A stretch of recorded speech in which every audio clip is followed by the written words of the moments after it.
Hello, and welcome back to another episode of Periodic Shedding, a platform for intersectional feminism that encourages learning with love. A candid podcast by women for everyone.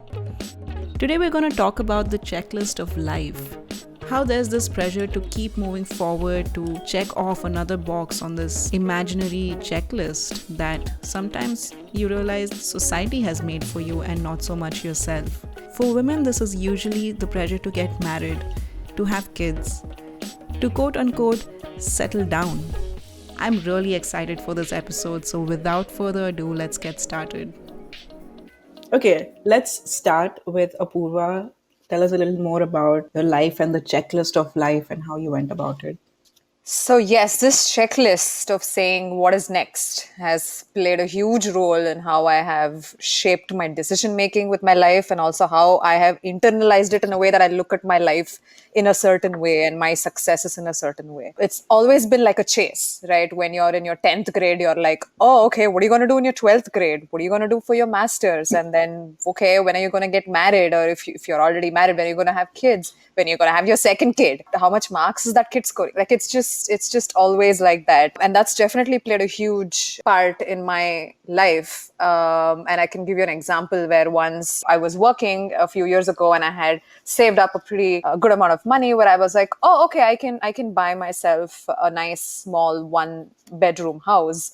And I was then going and looking for it, and I was like starting to do all the process. And one day I just stopped and I was like, no, wait, why am I doing this? I actually don't care about owning a house. I really don't. I would rather use that saved money to go travel to Europe for a year. I'm the type of person who doesn't really believe in staying in one place forever. I'm the person who would seek out experiences, move out, travel to different places.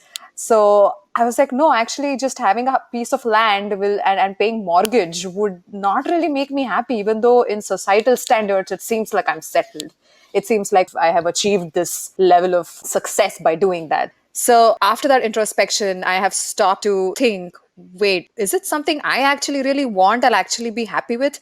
Because in my life, I have chased these external happiness and successes and definitions. I have inculcated that in my life, but honestly, it has really not made me that happy. Since this whole looking for a house episode happened in my life, I've stopped to think, no, wait, do I really want to do this? Do I really want to get married at this point of time? Do I really think I'm ready for it?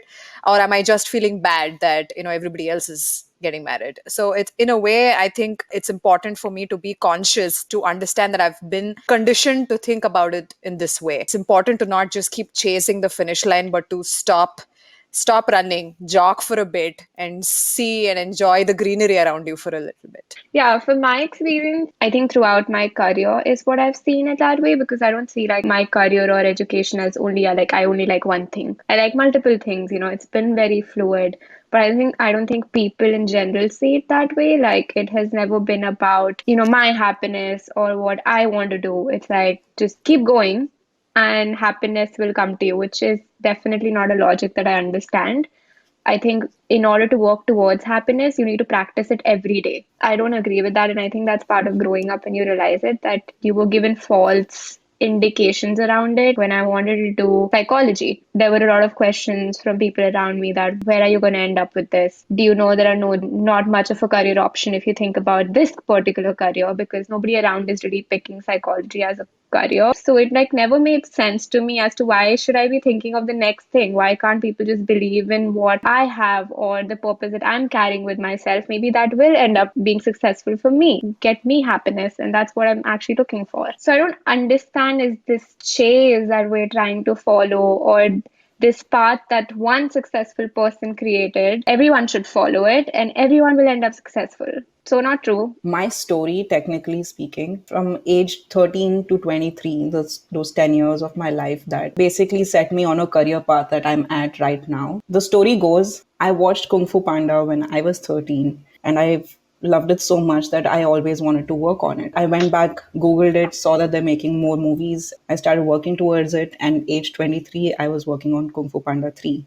It sounds all nice and dandy. It's like, oh, you went and achieved your dreams. In a way, yes, But I want to point out how I was only able to do that within the confines of, again, this checklist of what is right. When I was 13, I watched Kung Fu Panda, yes. But when I was actually 16, I wanted to do architecture. I wrote this entrance exam with like zero preparation because I was preparing only for the engineering entrance exams. And I got like an all India rank of 17 or something. I felt like that needs to mean something. I got into a very good school when I applied, and people kind of discouraged me because, very similar to Ramona's story of, well, you have to be really good at architecture to make good money. But you can be a mediocre engineer and still make good money. So for me, I think I've tried to achieve my dreams, but while staying within the confines of how can I achieve my dreams while checking these boxes off. Soon enough, I worked on a couple of movies and I realized this is not the day-to-day job that I wanted. I'd never wanted to be a programmer.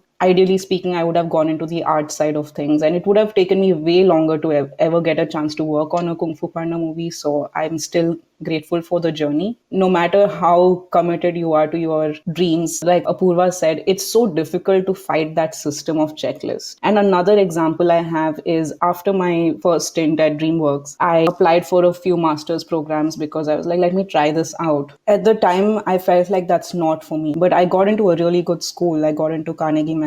And this is the interesting part for me. I used to be introduced to people, to friends as friends, as, hey, this is Srujini, she works at DreamWorks. And it's a big part of my identity because you are quote unquote successful or it sounds good. Similarly, when I got into this university, people were like, oh, she got into CMU. And can you imagine she's thinking of not taking it? That really stuck with me. I was like, am I doing something wrong by not taking this great opportunity? Because I was telling at the time that I'm probably not going to do this master's. And a lot of people treated me like I was crazy for thinking like that. I kind of gave into that pressure. But my journey is my journey and I'm glad for it. And I am where I am right now because of it. So I'm happy. I can still acknowledge that I did a lot of that because of the pressure. And this question of like, what's next? For me, it's been very interesting. I graduated 2019 and 1 year into the job, people started telling me that, okay, now you're settled. Now your next step is to get married. You're not worried about studies anymore. You're not worried about looking for jobs anymore. And you have a steady income. You have a steady place. And I'm like, yeah, these are exactly the reasons why I want to now start looking into myself and doing the things that I like, because I'm not worried about basic stuff in my Maslow's hierarchy of needs, right? I kind of echo to what you just said to Srujini, because when I told my friend that, I'm doing this on the side, I really like doing this. The question was about, but what's next is obviously not tied to what's your hobby. First of all, someone calling it a hobby is another thing.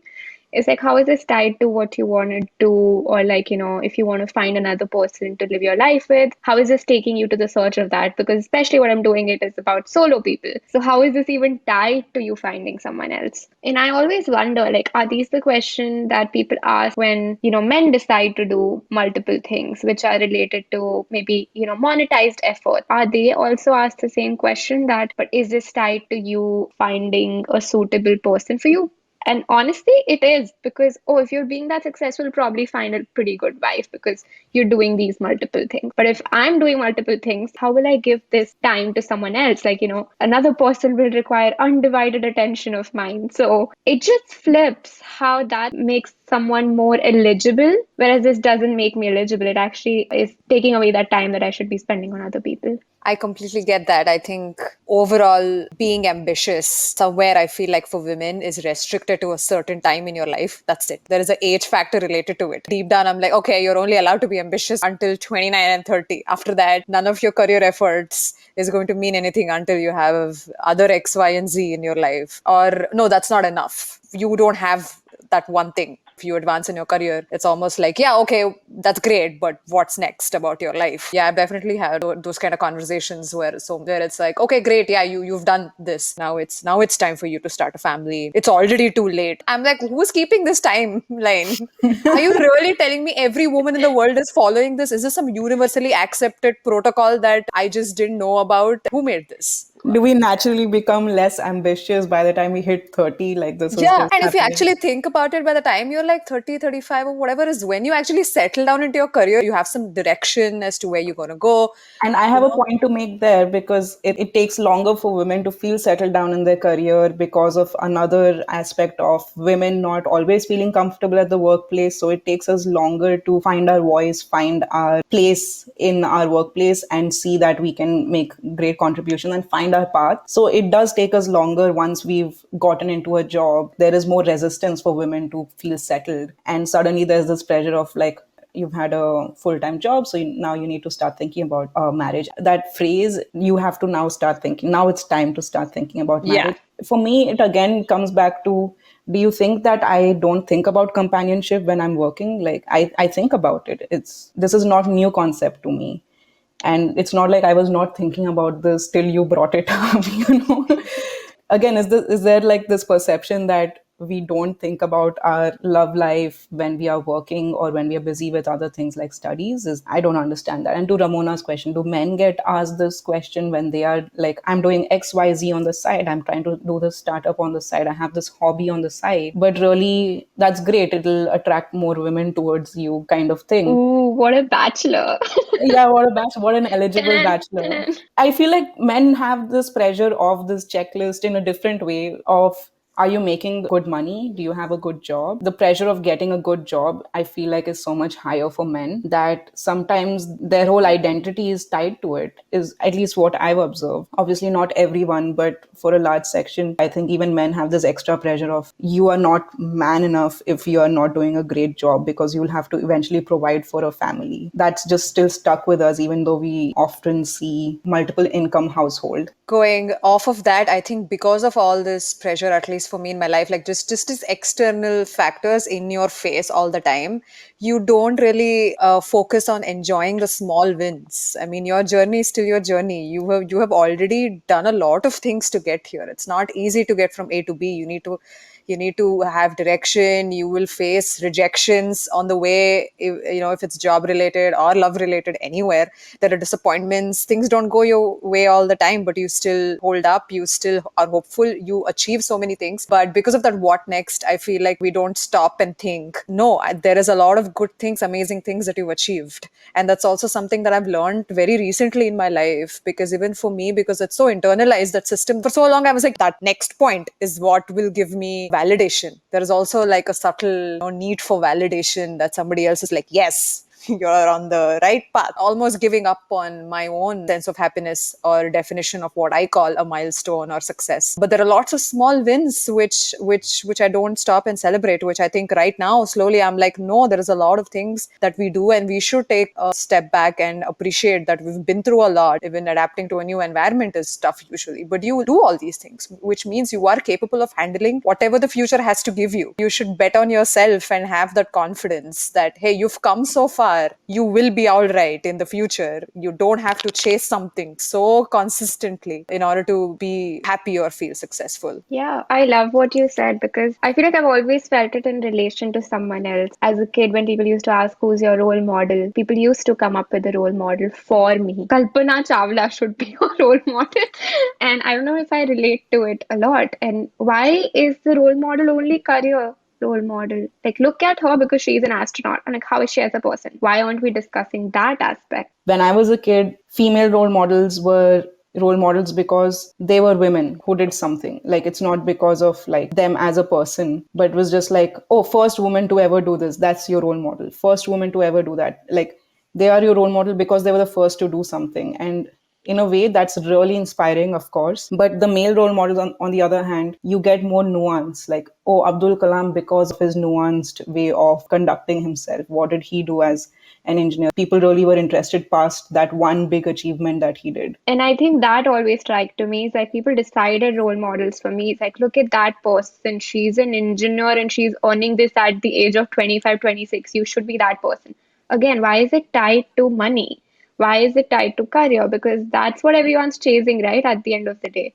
Passion wasn't a word that was ever used when we were talking about all these things. So I always felt stuck that I'm going on a path, but this is not my path. It's turning out to be someone else's path. And it took us all a lot of self-realization to understand that I can even have a different path. Ramona Arora can be a different individual. She doesn't have to be that person. She can have her own life, even if I'm not doing the biggest thing in the world. Like, even if I'm not maybe turning on Forbes or speaking at UN conferences, like, I can still be a person without doing something extraordinary. Like, right now, I love myself. I think I am extraordinary, but for other people, I might be ordinary. But that doesn't mean I'm any less. I've done what I've done and I'm proud of it. So I think it took a long, long time to understand that I don't have to be that person. And I can be a great example for just myself. It doesn't have to be someone else also. But I'm like, now life is about me being happy right now. And I'm going to be happy the next second if I try. I'm going to be happy the next month exactly at this point if I keep trying. So I don't have to like wait for someone else's validation, just like you said, Apurva. Like, Absolutely. becomes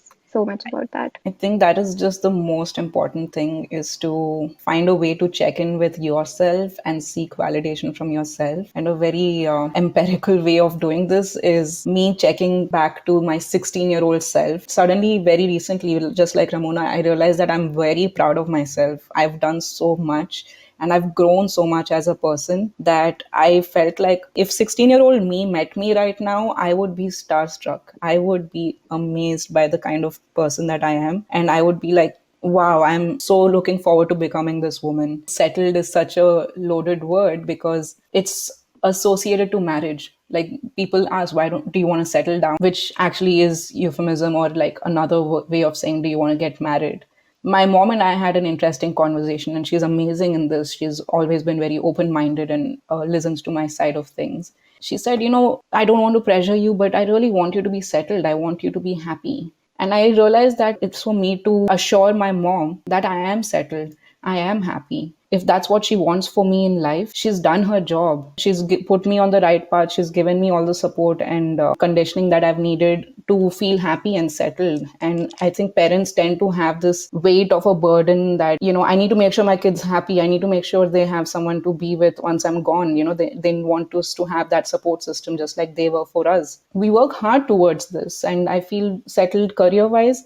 But of course, there's this aspect of you want to have your own inner circle. And I think we work hard towards that. We work hard towards creating authentic connections with our friends. We have a circle of people that we can rely on. So this definition of settled and marriage and all of that, we have to start internalizing what it actually means for us, and then external and say that, okay, now I want to get married because of these reasons, or now I want to take up a very big career change because of these reasons, not because it's the next big thing. Maybe if that's what makes you happy, that's also okay, but that really needs to come from the inside rather than the outside. You should feel like it. And you know what? Sometimes you'll know when you feel like it. You'll know it's coming from within. You just have to listen to it and not let these thoughts of other things that you've conditioned to believe is the right thing to do mess with you. And it does, huh? It does mess with you. You have to just recognize that this is messing with me, not because this is what I actually feel, but this is because of the social conditioning. I also feel like, if someone asks me, hey, when are you going to settle? I'm like, what is settling? I don't want to. It feels like life will get stagnant once you settle. Why can't you be in progress all the time? Because you're figuring out everything. Nobody knows everything. Settled, okay, just because you're married doesn't mean all your problems are solved. There are just new problems to solve.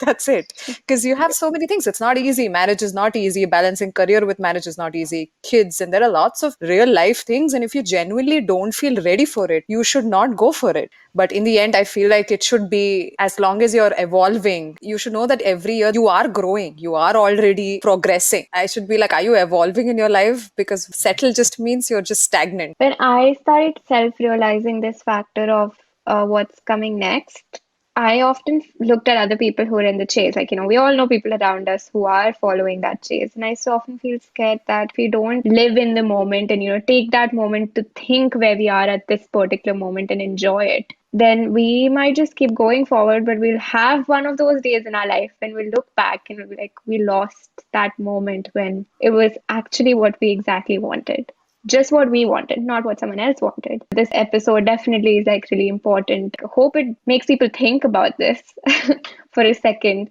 I think it's very human to look outside and see other people achieving, in quotes, whatever it is that they are, and feel like, oh no, why is it that I'm not there yet? I think it's okay to feel like that. We are human beings. We feel like that. It's okay. But I think whenever those moments happen, it's important to acknowledge that you have to believe in yourself, that even though you feel disappointed at this moment for whatever reason, if you look outside and feel like you're not there yet, to understand that you have to believe in yourself and bet on yourself. Believe in your journey. This is your journey. You own it. Just because you're not there yet doesn't mean that you're not leading a good life. And I feel like this is so important in our 20s and 30s. We have so much energy, and there's this external pressure of, like, of course, this is the age that you have to do everything out there. You have to achieve everything, as if life stops when you're 30, 40. When else are you going? If not now, then when? Like, you have to have achieved it. And of course, with women, the biological clock of you can have kids without a high risk pregnancy up to a certain age. It's not completely out of lack of any truth. I can see how that drives people to do certain things. Similarly, like, if you really want to not work after a certain age, if that's the life you always wanted, that's also great. But the giveaway for me is, if your reasoning is this is what people do, this is what happens, I feel like that's the trap, because we think that we are the average of everything around us, which, like Ramona said, might be true. We might just be ordinary people. We're not extraordinary. We're just normal people. We are not above the statistics. But still, that's not good enough reason to reverse engineer the statistic on yourself and say, most people get married by this age, so maybe I should too. Maybe you're the outlier for that statistic. You'd never know.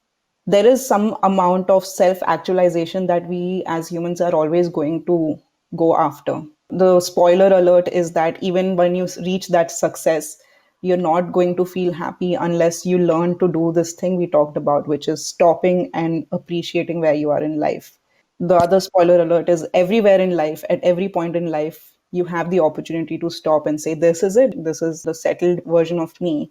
People will not be happy even when they have that house, the kids, the whatever they wanted also in life, if they don't stop to observe it and be happy about it. There are, of course, going to be times in your life that you can't stop and suddenly say, this is the peak of my life. Understanding that the peaks and the ups and downs or whatever are going to be part of it and will not ever end, so you have to find like some checkpoints in between.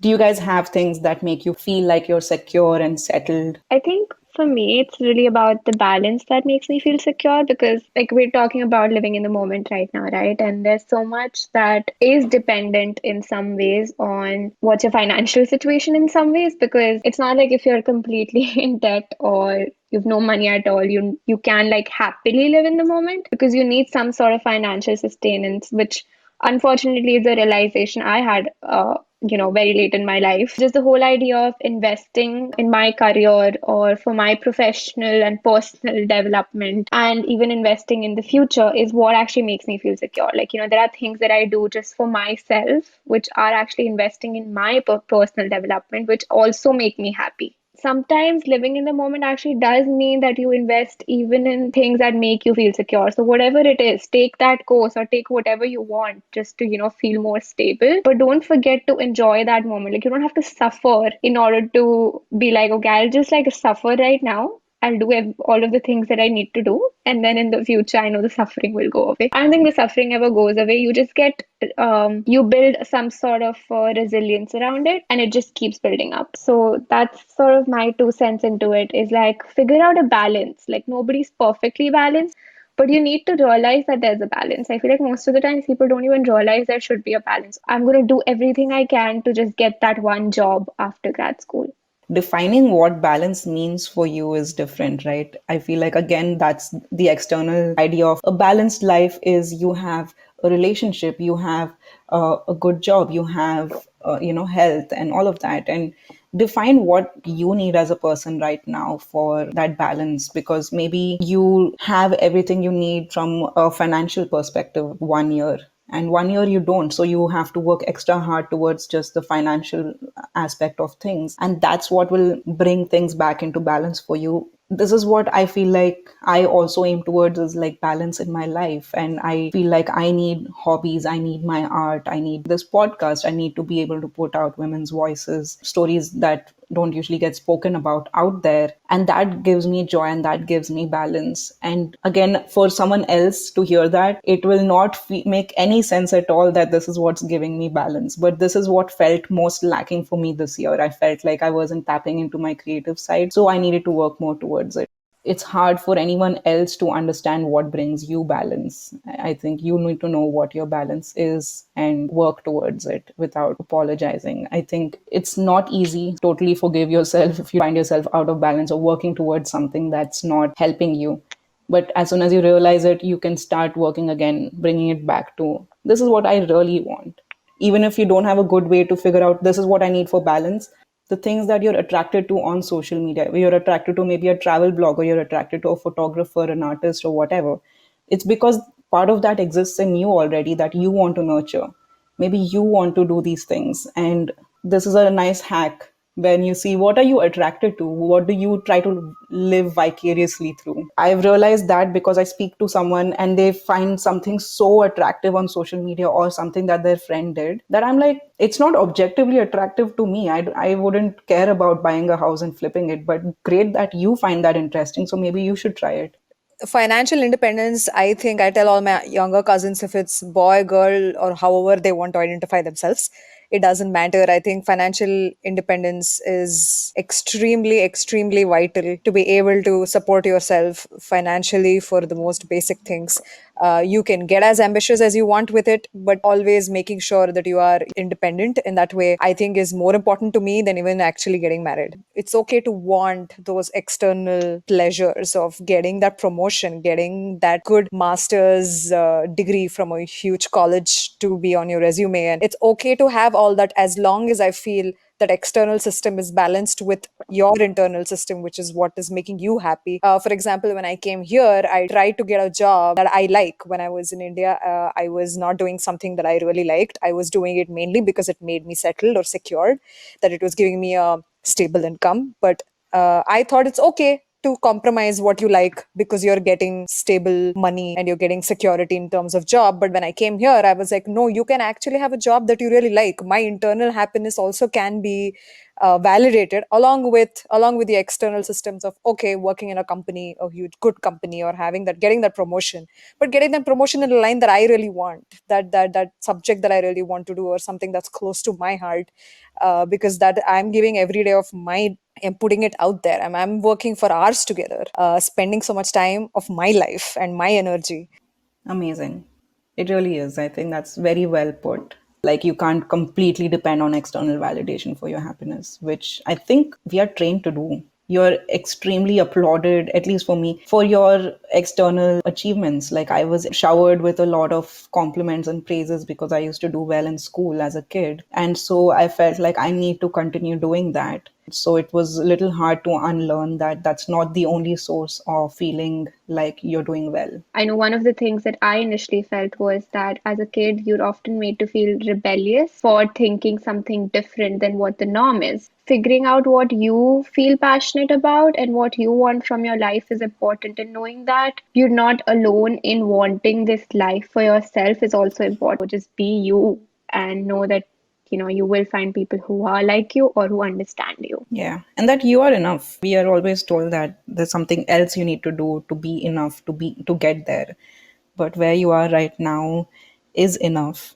Yeah, I think for me, my big takeaway is acknowledging your milestones. Again, this is not easy because we need to train ourselves to acknowledge milestones that are not traditionally quote unquote successful. For example, getting pets or solo travel, which Ramona talks about so much. These are milestones that you have to stop and celebrate. The society that we live in currently doesn't celebrate them at the same level of milestones as getting married or having a kid, which I know, like, they are different kinds of things, but it's not something that's going to happen to everyone. So we need to find ways that there are milestones in everyone's lives to stop and celebrate at the same level. It's not easy to make these changes in life, but I think the takeaway for me is constantly remind yourself that you are good enough, and you can have a planned route to go towards what you want, but just make sure that that internal system of happiness is also balanced and you keep it in check.